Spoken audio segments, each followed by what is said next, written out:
जय हिंद प्यारे बच्चों। हमारे YouTube चैनल इंग्लिश मैक्स में आप लोगों का बहुत बहुत स्वागत है। You are welcome to my YouTube channel English Max. आज हम लोग करने जा रहे हैं 19 और 20 के एरर्स। तो 2019 के NDA 1 और NDA 2 में 10 एरर्स आई थी, तो 20 एरर्स 19 की हो गई, ठीक है। और 2020 में 10 एरर्स, एक ही एग्ज़ाम हुआ था, बाकी कोरोना के काल में चला गया। तो ये 30 एरर्स आज हम लोग करने जा रहे हैं। क्लियर? इसके पहले हम लोग 2011 से लेकर के 2018 तक की एरर्स कर चुके हैं। थोड़ा सा कंट्रीब्यूशन हो पाया आप लोगों के एग्ज़ाम के पहले, सोचा था बहुत कुछ करने को पर नहीं हो पाया, और बहुत कम समय में जितना भी हम कर पाए उतना हमने करने की कोशिश की है। फिलहाल आपकी सारी एरर्स हमने एक जगह कलेक्ट करके करवा दी हैं, ठीक है। तो आप लोग एग्ज़ाम दीजिए, 10 तारीख को आपका एग्ज़ाम है। कंसंट्रेट होकर एग्ज़ाम दीजिएगा, जितना कर पाएँ उतना बेहतर करने की कोशिश करिएगा, और आप लोगों के एग्ज़ाम के लिए आप सबको ऑल द बेस्ट। तो चलिए शुरू करते हैं। आज हम लोग 2019 का NDA का पहला सेट, ठीक है। और ये रहा आपका पहला क्वेश्चन 2019 का एरर का। क्या कह रहे हैं? Opening his letters. एक बात हो गई, ओपनिंग हिज लेटर्स। अब लिखा है रीडिंग देम केयरफुली, और ये देम किसके लिए लगा है? लेटर्स के लिए लगा है। तो कोई आदमी है जिसने लेटर्स को खोला, रीडिंग देम केयरफुली, उनको ठीक से पढ़ा। सेंडिंग फॉर हिज क्लर्क, अपने क्लर्क को बुलवाया। उसके बाद ही ने, ये 3 काम उन्होंने पार्टिसिपल में किए। अब देखिए एरर में पकड़ना क्या होता है कि अगर जितनी सारी वर्ब्स लगी हैं उनमें कंटिन्यूटी क्या है। ये एंड लगा हुआ है, एंड के बाद क्या है? सेंडिंग लगा है, तो एंड से कनेक्ट हो रहा है रीडिंग और ओपनिंग। 3 की तीनों वर्ब की ING फॉर्म है, 3 के तीनों प्रेजेंट पार्टिसिपल हैं, तो ठीक है, इसमें कोई गलती नहीं है। सेंडिंग फॉर हिज क्लर्क, अपने क्लर्क को बुलवाया, तो ये फॉर भी अपनी जगह पर सही लगा हुआ है।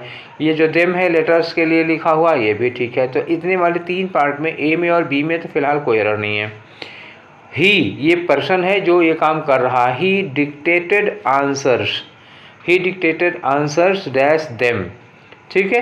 तो he dictated answers dash them, them किसके लिए लगा है? लेटर्स के लिए लगा है। उनके लेटर्स को उसने अपने क्लर्क को डिक्टेट किया। तो आंसर, जिसका आंसर होता है उसके लिए हम क्या लगाते हैं? आंसर टू, ठीक है। जैसे सोल्यूशन होता है वैसे ही आंसर, फिक्स्ड प्रीपोजिशन का मामला है।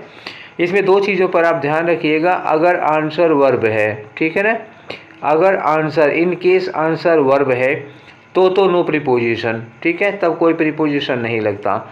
लेकिन इन केस आंसर अगर आपका नाउन है, ठीक है, आंसर अगर नाउन है तो आंसर के बाद हमेशा टू लगता है। क्लियर हो गई बात? आंसर के साथ 2 चीज़ें होती हैं। अगर आंसर वर्ब की तरह यूज़ किया गया है तो कोई प्रीपोजिशन नहीं लगेगा। अगर आंसर को नाउन की तरह यूज़ किया गया है तो उसके बाद टू लगता है, विद नहीं लगता। आपका ये विद गलत है, इसकी जगह पर लगना क्या चाहिए? To. He dictated answers with them नहीं, he dictated answers to them. अच्छा, आंसर्स क्या है? ये है नाउन। क्यों? क्योंकि डिक्टेटेड जो है ये वर्ब है, ठीक है ना। अगर लिखा होता ही आंसर्ड, तब केवल देम लगता, ही आंसर्ड देम। और अगर लिखा है ही डिक्टेटेड, तो आंसर्स नाउन हो गया, इसलिए जहाँ विद लगा है इसकी जगह पर टू लगेगा। तो एरर हो गई किसमें? सी में। चलिए आगे बढ़ते हैं, और हमारा क्वेश्चन नंबर क्या है? 2 है। क्वेश्चन नंबर 2, 3 दोनों आपके सामने कर दिया हूँ, एक बार में कर लेंगे हम लोग। He was my school friend, ठीक है, यहाँ कोई गलती नहीं है। But becoming a great man, बड़ा आदमी बनने के बाद, ही वॉज ग्रोन प्राउड, वो घमंडी हो गया। ही हैज़ ग्रोन प्राउड, ठीक है, वो घमंडी हो गया। टू फॉरगेट, इतना घमंडी हो गया to forget his old friends. तो यहाँ सब तो कोई गलती नहीं है, गलती यहीं बिकमिंग में नज़र आ रही है। He was my school friend, वो मेरे स्कूल का दोस्त था। Becoming great man, becoming great man का मतलब क्या हुआ? अमीर आदमी, बड़ा आदमी बनने के बाद। तो यहाँ जहाँ बिकमिंग लिखा है इसके पहले लगाना चाहिए आफ्टर बिकमिंग ग्रेट मैन, ठीक है ना, आफ्टर बिकमिंग ग्रेट मैन, बड़ा आदमी बनने के बाद। तो ये आफ्टर यहाँ पे लगाना चाहिए था, और आफ्टर नहीं लगा है, इसलिए यहाँ क्या होगा? बी वाले में एरर होगी। अगला देखते हैं, रविन्द्रनाथ टैगोर, यहाँ तक ठीक है। अ नोबेल लॉरिएट, ठीक है, राष्ट्रकवि। And the author of the national anthem, यहाँ तक ठीक है। फाउंड शांति निकेतन, हाँ अब यहाँ पर एक बड़े मज़े की बात आ गई। तो देखिए फाउंड क्या है एक्चुअली, एक चीज़ होता है फाइंड, ठीक है ना। फाइंड फर्स्ट फॉर्म हो गई, सेकेंड फॉर्म क्या हो गई फाउंड, और थर्ड फॉर्म क्या हो गई फाउंड। ये वर्ब की बात है। तो फाइंड फाउंड फाउंड ये जो वर्ब होती है, इस फाइंड का मतलब होता है पाना। और रविन्द्रनाथ टैगोर ने शांति निकेतन को पाया नहीं था, शांति निकेतन की नींव रखी थी। तो जब नींव रखने की बात होती है तो फाउंड फर्स्ट फॉर्म में हो जाती है, फाउंड नींव रखना, और इसकी सेकेंड फॉर्म क्या होती है फाउंडेड। फाउंड फाउंडेड और फाउंडेड, ठीक बात समझ में आ गई, फाउंड फाउंडेड फाउंडेड। तो नींव रखने में हमें फाउंड फाउंडेड फाउंडेड रखना पड़ेगा, और कोई चीज़ कहीं पे पा रहे हैं तो फाइंड फाउंड फाउंड रखना पड़ता है। तो रविन्द्रनाथ टैगोर को शांति निकेतन मिला नहीं था, रविन्द्रनाथ टैगोर ने शांति निकेतन की नींव रखी थी। तो that's why this found should be replaced by founded. यहाँ पर फाउंडेड होना चाहिए, न कि फाउंड होना चाहिए। हो गई बात क्लियर? चलिए आगे बढ़ते हैं। तो इस तरह की जो वर्ब्स आती हैं बच्चा लोगों कि फाइंड फाउंड फाउंड होता है, या सी सा सीन होता है, एक सा शॉर्ट शॉर्ट होता है, कई इस तरह की वर्ब होती है। जैसे लाई को ले लो तो लाई ले लेन भी होता है, लाइट लाइट भी होता है। तो इस तरह की वर्ब्स पे थोड़ा गौर रखना, क्योंकि इस तरह से कन्फ्यूजन पैदा करके आपका एरर करवाया जा सकता है। पेपर बनाने वाले इस चीज़ को अच्छी तरह जानते हैं। आगे देखिए क्वेश्चन नंबर 4 है, the art of printing was introduced into England, ठीक है ना, during the rain of Edward fourth. Raja Edward fourth के टाइम में आर्ट ऑफ प्रिंटिंग को इंट्रोड्यूस कराया गया था इंग्लैंड में, ठीक है ना, by William Caxton. William Caxton थे, इन्होंने ही प्रिंटिंग प्रेस का इंग्लैंड में शुरुआत की थी। अ नेटिव ऑफ कैंट, यहाँ कैंट के निवासी थे ये। तो art of printing was introduced into England नहीं है, ये क्या होगा इंट्रोड्यूस्ड इन इंग्लैंड, ठीक है ना। तो art of printing was introduced in England होगा। इनटू यहाँ मोशन वाली बात नहीं हो रही है। इनटू कब यूज किया जाता है, जब कोई चीज़ बाहर से भीतर की ओर जाती है तब, ठीक है ना। इंग्लैंड यहाँ एरिया की बात हो रही है, तो इंग्लैंड एक कंट्री में इसको इंट्रोड्यूस कराया गया था, तो इसे इन लगेगा, इनटू की कोई ज़रूरत नहीं है यहाँ पर। चलिए क्वेश्चन नंबर 5 देखते हैं। तो क्या कह रहा है क्वेश्चन नंबर 5, फ्रॉम 30 ईयर्स, देख लेते हैं। From 30 years he devoted himself to public affairs, ठीक है, विदाउट टेकिंग अ हॉलीडे, ठीक है ना, विदाउट टेकिंग अ हॉलीडे। तो अब यहाँ कहा जा रहा है कि पिछले 30 सालों से, पिछले फ्रॉम 30 ईयर्स की जगह क्या लगाओगे 30, अब यहाँ पे इसकी जो ज़रूरत है तो वो से वाली है या तक वाली है, ये देखना है, ठीक है। तो ये पास्ट इंडेफिनिट लिखा हुआ है डिवोटेड, डिवोटेड पास्ट इंडेफिनिट है, तो यहाँ पे इसका मतलब से नहीं होगा, इसका मतलब क्या होगा तक होगा। तो 25 सालों नहीं 30 सालों तक उसने अपने आप को सार्वजनिक कल्याण के लिए डिवोट किया, डेडिकेट किया, बिना एक छुट्टी लिए। तो 25 सालों से नहीं, सॉरी 30 सालों से नहीं, 30 सालों तक, और 30 सालों तक के लिए भी यहाँ फ्रॉम ना लग करके क्या लगेगा फॉर 30 ईयर्स, 30 सालों तक उसने अपने आप को पब्लिक सर्विस में डेडिकेट किया था, ठीक है ना, ये डिवोट किया था। तो ये फ्रॉम की जगह पर फॉर लगना चाहिए। आपकी एरर क्या होगी ए में होगी। अब लिखा है कि if Ramesh will be promoted. अब एक बात कंडीशनल सेंटेंस में आप लोग अच्छी तरह से जान जाइए कि जब इफ़ से सेंटेंस शुरू होता है तो उसमें विल नहीं लगता है। क्लियर हो गई बात? कोई भी कंडीशनल सेंटेंस हुआ, any sentence that begins with any conjunction of condition और conjunction of time, it will not take will और शैल विद इट। तो इसमें विल या सेल नहीं लगेगा। तो इफ़ लगा होगा तो विल सेल नहीं लगेगा। जब विल सेल नहीं लगेगा तो जहाँ बी लिखा है वो क्या हो जाएगा इज हो जाएगा। तो इफ़ रमेश इज़ प्रमोटेड, ठीक है ना कि विल बी प्रमोटेड, क्योंकि इफ़ के साथ विल और सेल लगाना मना है, ठीक है। आपकी एरर किस में हो गई ए में हो गई, ठीक है। चलिए अगला देखते हैं। नेक्स्ट है हमारा क्वेश्चन नंबर 7। क्या कह रहा है question number 7, my brother goes to the office 5 day week, ठीक है ना, मेरा भाई ऑफिस जाता है 5 डे अ वीक। तो 5 डे में देखिए यहाँ पर जहाँ 5 डे लिखा हुआ है वो डे नहीं होगा, उसकी जगह क्या होगा 5 डेज होगा, ठीक है 5 डेज। और जो वीक लिखा है सप्ताह के लिए वो हो गया ना प्रति सप्ताह, एक सप्ताह में 5 दिन, तो यहाँ पर क्या लगाना होगा a week. 5 days a week, ये होगा। तो 2 गलती हो गई, एक तो डे में गलती हो गई, एक आ लगाना चाहिए था। तो कुल मिलाकर के किस पार्ट में गलती निकली? सी पार्ट में गलती निकली। चलिए 8वां क्वेश्चन देते हैं। If you lend Mohan a pen, अगर आप मोहन को पेन दे देते। लेंड क्या है? ठीक है, प्रेजेंट इंडेफिनिट में है। If you lend Mohan a pen, अगर आप मोहन को एक पेन देंगे तो he will lend it to someone, वो किसी को दे देगा, समवन एल्स किसी और को दे देगा। And never you will get it back, और ये आपको वापस आपको कभी नहीं मिलेगी। अभी ऊपर कंडीशनल की बात किए थे, थोड़ी देर पहले एक सेंटेंस, जस्ट 6th सेंटेंस में बात आई थी कंडीशनल की, फिर वही कंडीशनल की बात आ गई। देखिए यहाँ इफ़ लगा हुआ है, विल शैल मना होता है, वर्ब की first form lend present indefinite में है, करेक्ट हो गया। If you lend Mohan a pen, ठीक है, यहाँ ठीक है। आगे लिखा है ही विल लेंड, तो दूसरा वाला फ्यूचर में होगा, ये भी ठीक है। He will lend it to someone else, दो पार्ट में कोई गलती नहीं। And never you will get it back, बस यही गलती है। यू हमारा क्या हो गया? सब्जेक्ट, और इसके पहले नेवर लग गया निगेटिव, तो जो आपकी विल होगी, विल नेवर के साथ आ जाएगी, यू के पहले आ जाएगी।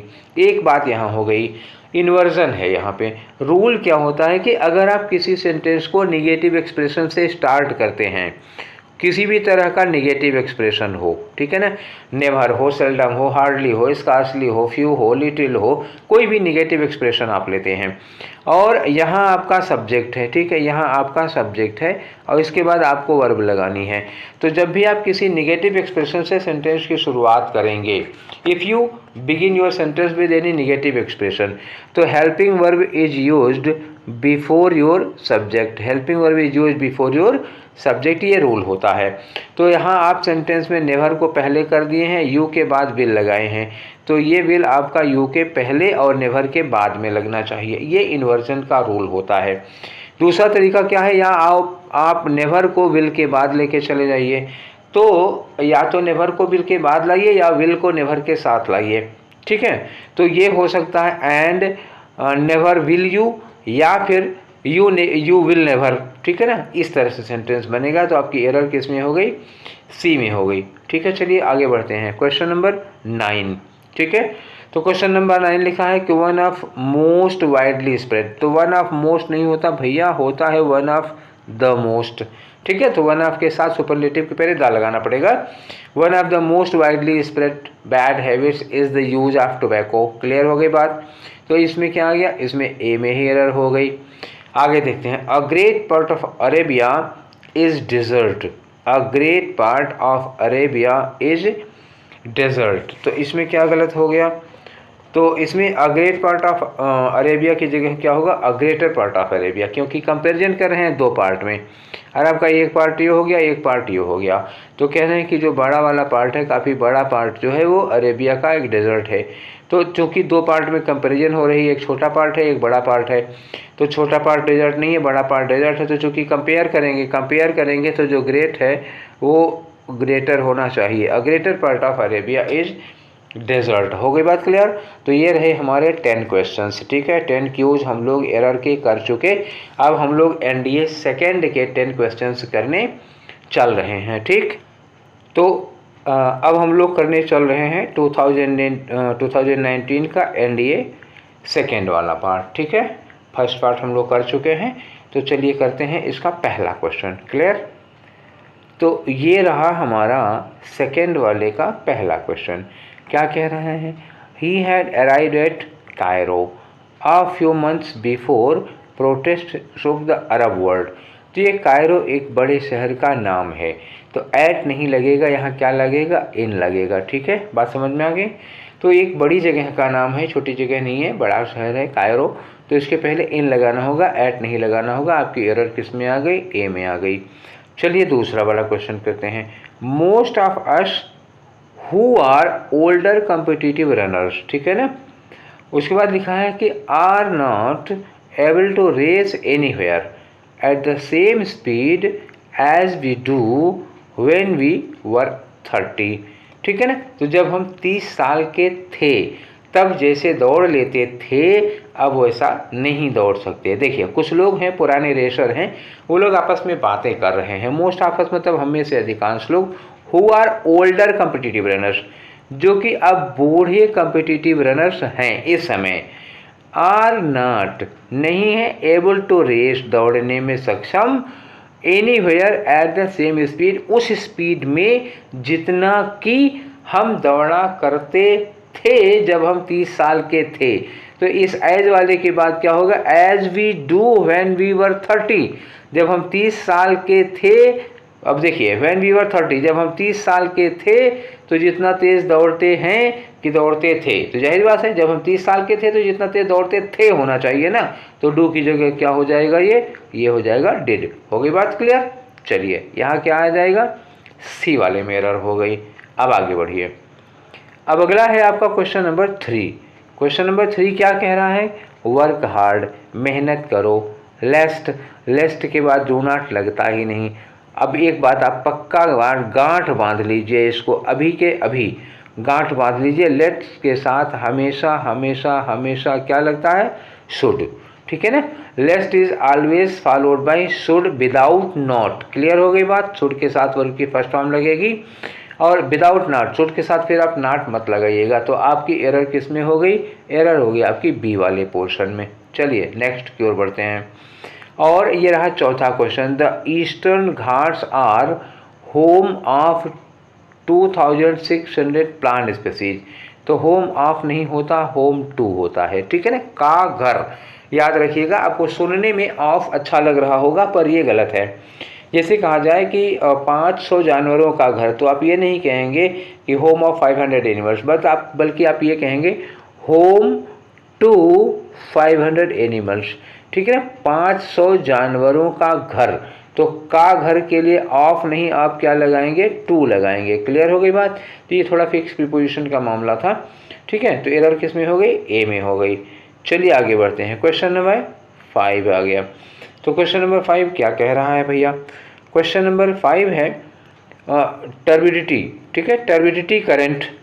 तो turbidity current is a fast moving current. Turbidity current एक सिंगुलर है, सिंगुलर के साथ इज लगा, ये भी ठीक है। अ फास्ट मूविंग करंट, ये भी ठीक है। दैट मतलब जो किसके लिए लगा, फास्ट मूविंग करंट के लिए लगा। दैट स्वीप्स, स्वीप में एस लगा हुआ है किसके, करंट के लिए, तो ये भी ठीक है। अगर यहाँ करंट के लिए इज लग सकता है तो यहाँ स्वीप में एस लगेगा। That sweeps down submarine canyon. आगे लिखा है कैरिंग सैंड, इसमें सैंड आया करती है। And mud into the deep sea. ठीक है, इसमें तो कोई एरर नहीं है। ठीक है, नो एरर वाला पोर्शन है, इसमें कहीं कोई गलती नहीं। अब नहीं है तो नहीं है भाई, उसमें ज़बरदस्ती क्या कर सकते हो, ज़बरदस्ती निकालोगे तो फिर गलत ही होगा, अपने पैर पे कुल्हाड़ी मारोगे और क्या। ठीक है, इसे ज़बरदस्ती गलती नहीं निकालना चाहिए। अब लिखा है every one of the boys, यहाँ तक तो ठीक है, कोई दिक्कत नहीं है। Love to ride. अब देखिए यहाँ पे गए सब्जेक्ट वर्ब एग्रीमेंट। कुछ दिन पहले हमने एक वीडियो डाला था, सब्जेक्ट वर्ब एग्रीमेंट में क्विक रिवीजन था और 80 क्वेश्चन का डिस्कशन किया था। उसमें मैंने बताया था कि एवरीवन लिखा हुआ है। जब ईच, एवरी, आइदर, नाइदर ये सब लग जाता है ऑफ द बॉयज़ के लिए तो ये प्रत्येक हो जाता है। तो यहाँ पे ऑफ प्रीपोजिशन लगा हुआ है तो वर्ब किसके लिए लगेगी, एवरीवन के लिए लगेगी। एवरीवन क्या हो गई, एवरीवन हमारा सिंगुलर सब्जेक्ट है तो लव में क्या लगना चाहिए, लव्स होना चाहिए था। हो गई बात क्लियर। ठीक है, तो जहाँ लव लिखा है वहाँ पे लव्स होना चाहिए और आपकी एरर किस में हो गई, सी में हो गई। आगे बढ़िए। फिर हमारा अगला क्वेश्चन है क्वेश्चन नंबर 9। नाइदर प्रेज और नार ब्लेम। तो एक नाइदर लिखा, एक नार लिखा।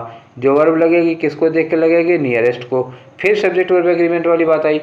वही सब्जेक्ट वर्ब एग्रीमेंट में मैंने ये बात भी बताई थी कि अगर दो सब्जेक्ट नाइदर नार से, इधर आर से या not only but also say जुड़े होंगे तो वर्ब किसको देखे लगेगा, नियरेस्ट को। और सीम का नियरेस्ट कौन है, ब्लेम है।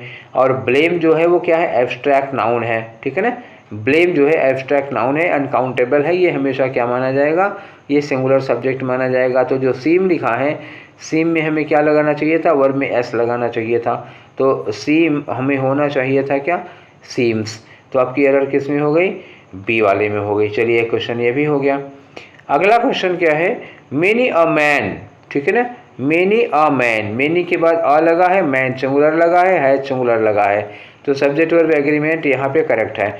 मैंने बताया था अ मेनी के बाद प्लूरल नाउन वर्ब लगता है और मेनी अ के बाद सिंगुलर नाउन वर्ब लगता है। यहाँ तक तो ठीक है, कोई दिक्कत नहीं है। ठीक है, उसके बाद लिखा है many a man has succumbed और सकम्ड के बाद टू लगता है, ये भी ठीक है। दिस टेम्पटेशन क्लियर है, इसमें कोई एरर नहीं है। जहाँ जहाँ वीक पॉइंट था वो सब का सब ठीक है। मेनी के बाद आ लगा तो वह ये सिंगुलर होना चाहिए, ये सिंगुलर होना चाहिए, ठीक है। और सकम्ड के बाद टू लगता है, ये भी ठीक है। तो जब सब ठीक ही है तो हम काहे ज़बरदस्ती उसमें एरर निकालें। ठीक है, क्वेश्चन नंबर 9 पे आ जाओ। A time slot of 15 minutes, ठीक है ना, आर अलाउड। अब यहाँ जो आर लगा है वो किसके लिए लगा है, 15 मिनट्स के लिए या टाइम स्लॉट के लिए, किसके लिए लगा हुआ है। तो जब सब्जेक्ट वर्ब एग्रीमेंट में पढ़ा रहा था, बार बार कह रहा हूँ सब्जेक्ट वर्ब एग्रीमेंट से बहुत क्वेश्चन आते हैं। जब अभी मैं क्विक रिवीजन करा रहा था तभी मैंने आप लोगों को बताया था कि ये पूरा का पूरा क्या हो गया, ये पूरा का पूरा सब्जेक्ट है। और सब्जेक्ट में दो पार्ट हैं जो एक प्रीपोजिशन से कनेक्टेड हैं। ऑफ एक प्रीपोजिशन है। जब सब्जेक्ट के दो पार्ट होते हैं और वो ऑफ से या किसी भी प्रीपोजिशन से कनेक्टेड होते हैं तो वर्ब किसके लिए लगती है, पहले वाले पार्ट के लिए ले। A time slot, a time slot क्या हुआ, अनकाउंटेबल नाउन हुआ। अ टाइम स्लॉट, आ लगा हुआ है, वैसे भी इसमें आ लगा हुआ है तो ये आर की जगह पे क्या हो जाएगा, इज हो जाएगा। सिंगुलर वर्ब लगानी चाहिए। Once more this question belong to subject verb agreement. मैंने इसीलिए कहा था कि सब्जेक्ट वर्ब एग्रीमेंट कितना इंपॉर्टेंट टॉपिक है। चलिए आखिरी क्वेश्चन पे हम लोग आ गए। 2019 के एनडीए सेकंड के आखिरी क्वेश्चन, क्वेश्चन नंबर 10 पे हैं। तो क्या कह रहा है question number 10, he asked whether either of the brothers were. एक बार फिर सब्जेक्ट वर्ब एग्रीमेंट का क्वेश्चन आया। मतलब इसी में हमें 4 क्वेश्चन सब्जेक्ट वर्ब एग्रीमेंट के मिल गए, इसीलिए कहता हूँ बहुत इंपॉर्टेंट है। ठीक है, एक बार फिर सब्जेक्ट वर्ब एग्रीमेंट लिखा, आइदर ऑफ द बॉय, ये लिखा either of his, either of the brothers. अब ये लगा फिर ऑफ, आइदर ऑफ, कहा था मैंने one of, none of, each of, either of, neither of अगर लगा हो तो क्या होगा, वर्ब सिंगुलर होगी। तो यहाँ जहाँ वर लगा है यहाँ क्या होनी चाहिए, वाज होनी चाहिए। तो 10 में कौन सी एरर हो गई, 10 में आया आपका सी। ठीक है ना। तो ये थे हमारे 2019 के एनडीए 2 के 10 क्वेश्चंस। अब हम लोग बढ़ रहे हैं 2020 में, जो एक ही तो हुआ था एनडीए फर्स्ट ही हुआ था, एनडीए सेकंड हो नहीं पाया था कोरोना के चक्कर में। तो 2020 का जो एनडीए फर्स्ट है हम लोग उसके 10 क्वेश्चंस करने चल रहे हैं अब। क्लियर, ठीक। चलिए, और ये रहा पहला question. This building comprises of 6 houses, 3 parking lots और 1 बेसमेंट। क्या गलती हो गई, कंप्राइजेज के बाद ऑफ नहीं लगेगा। देखिए, कंप्राइज एक ऐसी वर्ब होती है जिसके पैसिव वॉइस में ऑफ लगता है, एक्टिव वॉइस में नहीं लगता। ठीक है, कंप्राइज के बाद ऑफ एक्टिव वॉइस में नहीं लगता और पैसिव वॉइस में लगता है। तो ये सेंटेंस एक्टिव वॉइस में है भैया। कंप्राइजेज लिखा है, वर्ब में एस लगी है ना, जब वर्ब में एस लगा होगा तो एक्टिव वॉइस होगा, इसके साथ ऑफ नहीं लगना चाहिए। आंसर क्या हो गया, बी। यही लिखा होता कि 6 हाउसेज आर कंप्राइज्ड ऑफ, तब लगता। ठीक, पैसिव में कंप्राइज के बाद ऑफ लगता है, एक्टिव में नहीं लगता। चलिए दूसरे में आते हैं। दूसरा, आई लुक फॉरवर्ड टू। तो लुक फॉरवर्ड टू एक फ्रेज होता है। वैसे तो टू के बाद वर्ब की फर्स्ट फॉर्म लगती है तब जब ये इन्फिनिटिव होता है, लेकिन कुछ ऐसे फ्रेज होते हैं जैसे आदत वाले हैं, accustomed to, habituated to, taken to, given to, addicted to, dedicated to, devoted to, committed to, look forward to, with a view to, close to, key to, ठीक है, व्हेन इट कम्स टू, ऐसे ढेर सारे हैं। तो इस तरह के जब फ्रेज आ जाते हैं तो जो वर्ब है मीट, उसके साथ वर्ब की आईएनजी फॉर्म लगेगी। क्लियर, ठीक। अभी भी थोड़ी देर पहले मैंने बोला, एक बात ध्यान रखिएगा, एक बार फिर बता दे रहा हूँ, टू के साथ जनरली वर्ब की फर्स्ट फॉर्म लगती है। कितनी, 99.9% केसेज में टू के साथ वर्ब की फर्स्ट फॉर्म लगती है। कुछ केसेज ऐसी हैं, इक्का दुक्का केसेज, अब 99.9 हो गया तो बचा कितना है, 0.0 या 0.1% केस बच रही है। जब ऐसा होता है कि टू के साथ वर्ब की आईएनजी फॉर्म आई हो, किन किन केसेज में आती है, थोड़ी देर पहले अभी मैंने गिनाया था। तो जो केसेज मैंने आपके सामने गिनाई थी उसी में आ रहा है लुक फॉरवर्ड टू भी आ रहा है। ठीक है ना, ये लुक फॉरवर्ड टू। तो लुक फॉरवर्ड टू के बाद भी वर्ब की आईएनजी फॉर्म होती है, तो मीट की जगह मीटिंग होना चाहिए था। आंसर क्या हो गया, बी हो गया। ठीक है, आगे बढ़ते हैं। और ये रहा आपका I can not cope up. ठीक है ना, corp up with this pressure. तो कॉप के साथ दो चीज़ें ध्यान रखिए, कॉप विद होता है एक, और एक कॉप अप विद होता है। क्या डिफरेंस है कॉप अप विद और कॉप विद, क्या डिफरेंस है? What is difference between cope with and cope up with? तो कॉप विद यूज किया जाता है सम प्रॉब्लम, ठीक है, कॉप विद सम प्रॉब्लम, और cope up with some person. अगर किसी पर्सन के साथ आप कॉप कर रहे हैं तो कॉप अप विद लगेगा, किसी प्रॉब्लम के साथ कर रहे हैं तो केवल कॉप विद लगेगा, कॉप अप विद नहीं लगेगा। ध्यान में रखिए, क्वेश्चन इसी पे होगा। अगली बात आते हैं, तो यहाँ लिखा है cope up with this pressure. Pressure क्या है? प्रॉब्लम है, कोई पर्सन नहीं है, तो इसमें अप नहीं लगना चाहिए था। आंसर क्या हुआ? बी हुआ। तीसरा आ जाइए, I came to this place by walk. मैं इस जगह तक पैदल आया हूँ, बाई वॉक लिखा है। याद करिए मैंने बताया था कि जब भी कोई प्रेपोजिशन होता है तो उसके साथ हमेशा वर्ब की आईएनजी फॉर्म लगती है, ठीक है ना, गांठ बांध लीजिए। किसी भी प्रेपोजिशन के बाद अगर आपको वर्ब लगानी है तो वर्ब की आईएनजी फॉर्म लगाइएगा, एक्सेप्ट टू जब वर्ब के साथ फर्स्ट फॉर्म लगती है। केवल टू है जब 99% टू के बाद वर्ब की फर्स्ट फॉर्म लगती है, कभी कभार आईएनजी फॉर्म लगती है। टू के अलावा एक्सेप्ट टू जितने भी प्रीपोजिशन होते हैं उनके बाद वर्ब की आईएनजी फॉर्म लगती है। Is that clear? ठीक है। Except to every preposition is followed by a gerund form of verb, verb की आईएनजी फॉर्म आती है। तो पैदल आने के लिए या तो आप यहाँ करिए बाय वॉकिंग, ठीक है ना, बाय के साथ अगर आप बाय लगाना चाहते हैं तो साधन के लिए आप बाय वॉकिंग लगाइए, या तो बाय वॉकिंग ना लगा के आप क्या करिए ऑन फुट। ऑन फुट का मतलब पैदल आया, तो चाहे यहाँ ऑन फुट करिए चाहे बाई के साथ वॉकिंग करिए, ठीक है। बाई वॉक किसी भी तरह से सही नहीं है, वो हमेशा गलत होगा, ठीक है। नेक्स्ट क्वेश्चन करते हैं, और नेक्स्ट क्वेश्चन हमारा क्या है कि व्हाट इज़ द टाइम, कितना बज रहा है इन योर वॉच, आपकी घड़ी में कितना बज रहा है। लेकिन प्रीपोजिशन का रूल है कि what is the time in your watch नहीं होता, what is the time by your watch होता है, ठीक है। प्रीपोजिशन में आपको ये पढ़ाया गया है कि टाइम बताने के लिए जब घड़ी वगैरह या किसी चीज़ के अकॉर्डिंग बताना होता है तो अकॉर्डिंग में इन नहीं लगता, बाय लगता है। What is the time in your watch नहीं, what is the time by your watch होगा। क्लियर? ठीक है। चलिए अगला क्वेश्चन है हमारा क्वेश्चन नंबर 6।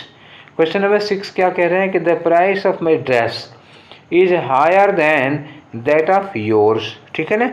तो price of my dress is higher then that of yours, इसमें हमें कोई एरर नज़र नहीं आ रही है, ठीक है ना।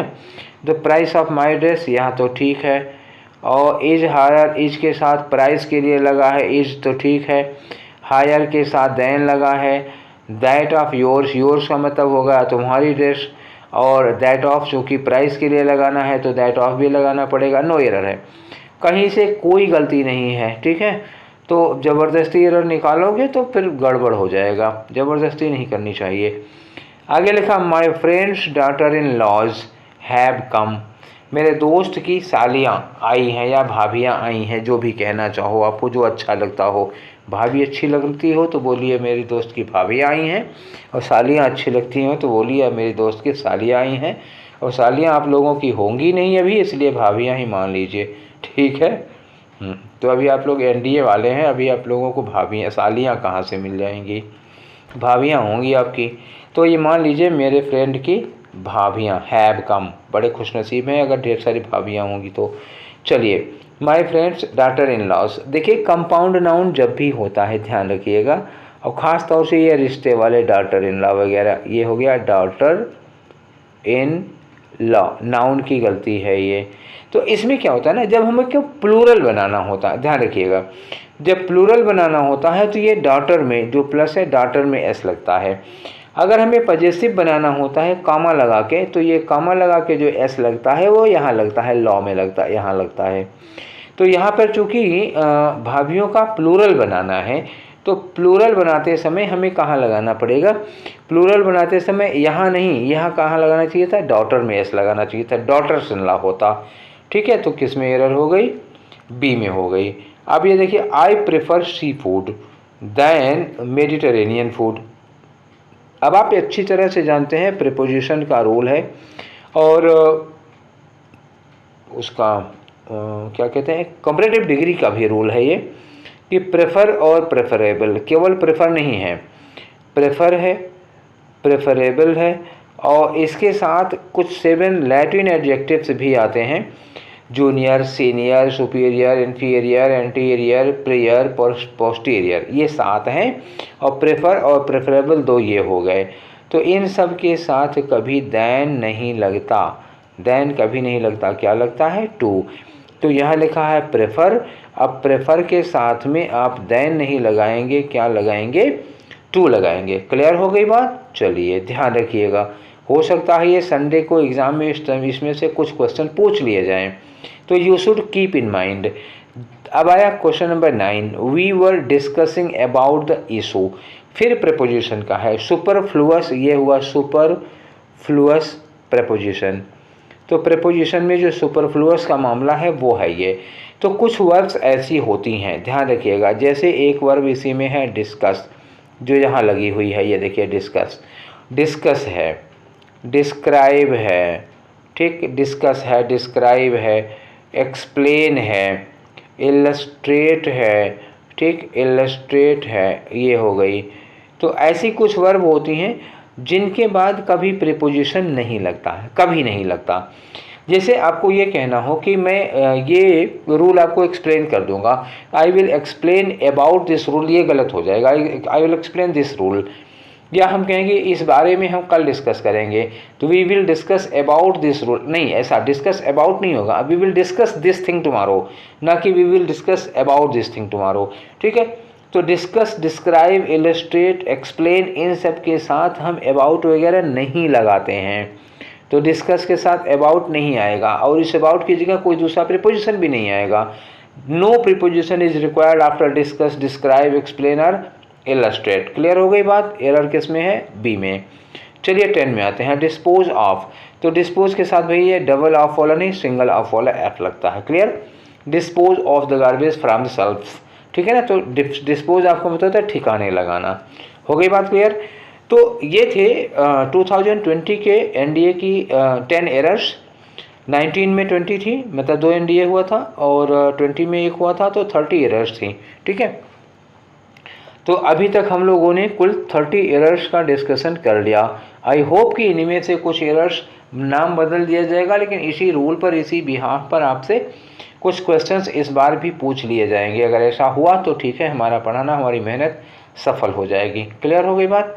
चलिए, तो आप लोग मेहनत से बढ़िया से एग्ज़ाम दीजिएगा, फिर आइएगा, फिर मिलेंगे, और फिर उन सब कुछ चीज़ों को डिस्कस किया जाएगा, ठीक है। तो अब ये सेशन यहीं पर वाइंड अप करते हैं। आप लोगों को आपके एग्ज़ाम के लिए ऑल द बेस्ट। मन लगा करके एग्ज़ाम दीजिएगा, बिल्कुल टेंशन मत लीजिएगा, बिल्कुल परेशानी नहीं, जितना आपको आता है उससे ज़्यादा पूछा नहीं जाएगा, ठीक है। तो फिर मिलेंगे नेक्स्ट डिस्कशन में। Till then take care, thank you.